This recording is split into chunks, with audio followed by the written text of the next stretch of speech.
শ্রেষ্ঠ ত্যাগী ব্যক্তি যিনি, যিনি মাতৃগর্ভ থেকে এই সমস্ত মায়াকে পরিত্যাগ করে বিশ্বজগতে পৃথিবীতে প্রকাশ পাওয়ার সাথে সাথেই হরিভজনের উদ্দেশ্যে রওনা দিয়েছিলেন। তিনি আর কেহ নয়, কৃষ্ণ দ্বৈপায়ন বেদব্যাস পুত্র শ্রীল সুখদেব গোস্বামী প্রভুপাদ। আমি প্রণাম জানাই তার শ্রীপাদ পদ্মে। দ্বিতীয়তে প্রণাম জানাই যেমন বক্তা, বক্তার চেয়েও শ্রোতা পুণ্যতর বেশি।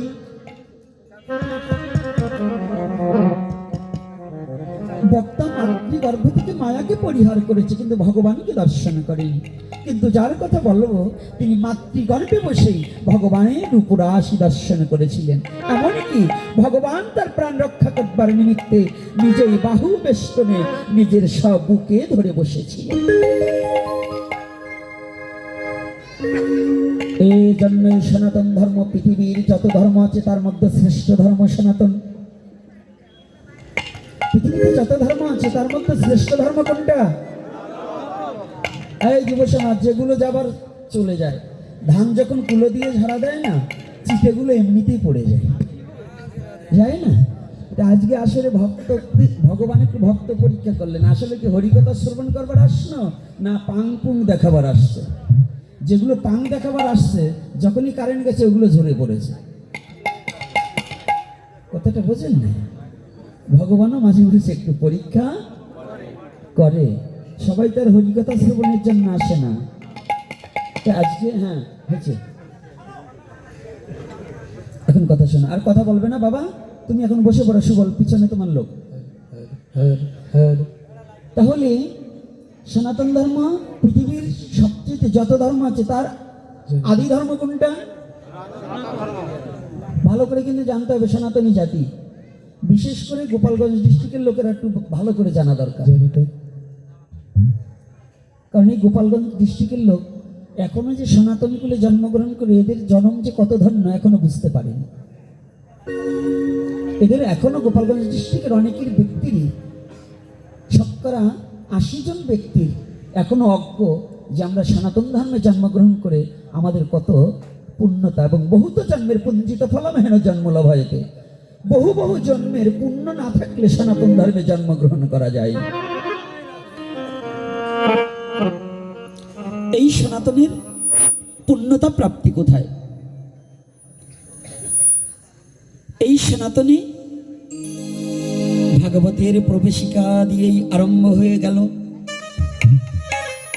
সনাতনের মহত্ব, সনাতনের বৈশিষ্ট্য এবং সনাতন ধর্মের দয়া, কৃপা, ভালোবাসা, প্রেম, এগুলো যদি পৃথিবীর অন্য কোনো ধর্মে কোথাও দেখাতে পারবে না। একটাই ধর্ম, তার নাম সনাতন। এই সনাতন ধর্মে যে বর্ণনাটা দিয়েছে, ভক্তের জন্য ভগবান গোলক ছাড়িগা ভুলকে আসিয়া তার ভক্তকে রক্ষা করবার নিমিত্তে মল মূত্র ক্লেশ উপেক্ষা করিয়া ভগবান বাহু বেষ্টনে রাখেন ধরিয়া। কাকে রেখেছিলেন? সে আর কেহ নয়, পাণ্ডুকুলদ ভব রাজাদিরাজ মহারাজ মহারাজ পরীক্ষিত। আমি প্রণাম জানাই তার শ্রীপাদ পদ্মে।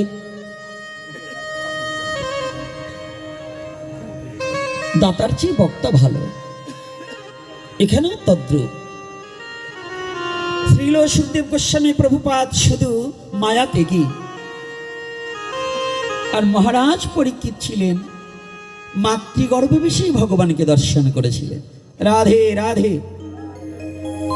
তাহলে সেই ধর্মে আমরা জন্মগ্রহণ করেছি, যে ধর্মে ভগবানের জন্য, ভক্তের জন্য ভগবান ছুটে আসতে পারে। পারে কি না? রাধে রাধে। বয়স্ক লোক বাবারা যারা আসছেন, বৈষ্ণব কর্তারা, ভগবান পারে কি না? আমার আলোচনায় কিন্তু কথা বলতে হবে, চুপ করে বসে থাকলে হবে না, আর ঘুমালে কাজ হবে না।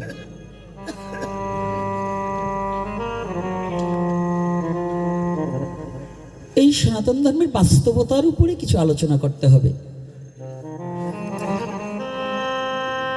সনাতন হচ্ছে দর্শনের ধর্ম, সনাতন হচ্ছে নগদের ধর্ম, বাকির কোনো ধার ধারে না। যারা দূর দূরান্ত থেকে ছুটে এসেছেন,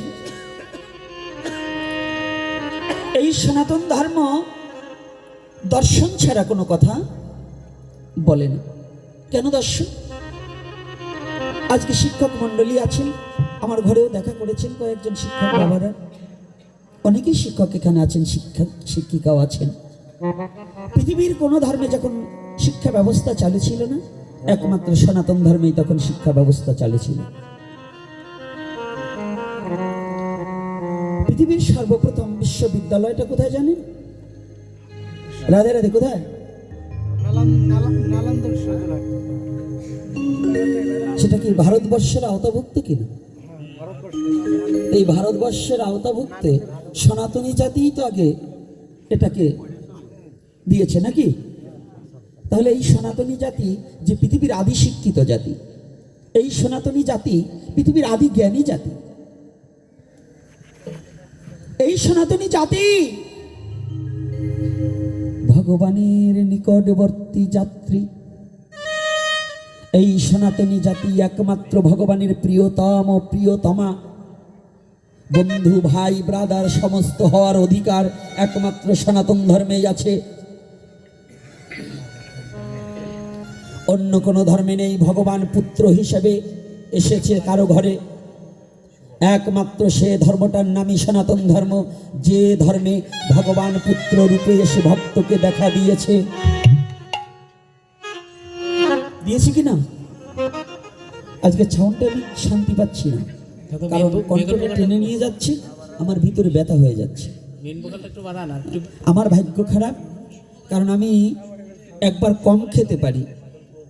আমি যেখানে প্রোগ্রাম রাখার এখন ওকে বলে দিয়েছি, বলবি আস্তে যে পারো রিভাবটা হালকা একটু কমাই দাও, এই ভলিউমের এই মেইন মাস্টারের বেসটা হালকা একটু